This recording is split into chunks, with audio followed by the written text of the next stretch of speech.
Guys, good morning. Mamahaw ta.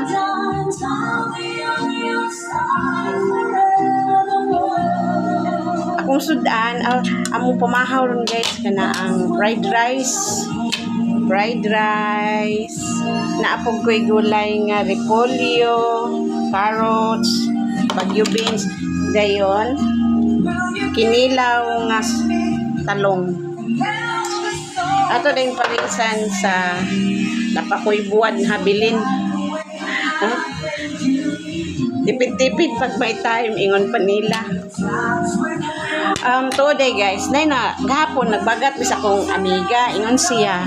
Ano kuno mag-vlog kuno ko, di ko nakipakita akong now. Nalisod sa kay guys nga magsigil ako pakita sa akong now. Sumhan mo sa akong kagwapa. Ay charot. Bitaw guys, basta gay mo video gani ko nga ako ipakita ang katorg yung akong unsa to akong gi-video para sa inyo kung maubanan nya makita sa ninyo lain sa kay nga mag-video ko unya kana ang ako ang naong inyong makita permi no. So mao ra to nya salamat sa akong amiga nga ni comment, salamat sa support today guys. Mga una ta kami kay atong sudan talong match na niya itong pamahaw guys.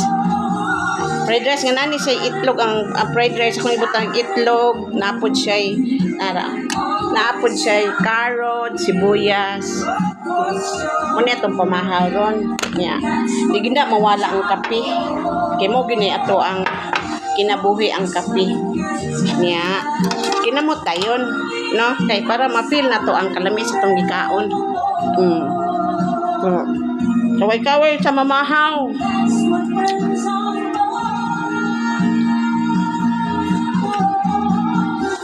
Mapilgid na ako ang pamahaw guys na magkinamot kaysa alam ikaw magkutsara, magtinidor.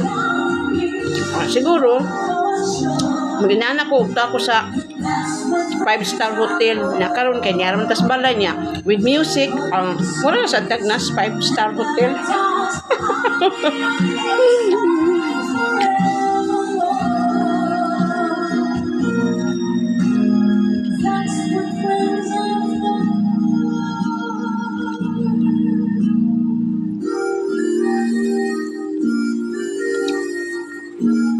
Lupipay na ang litson akong sudan.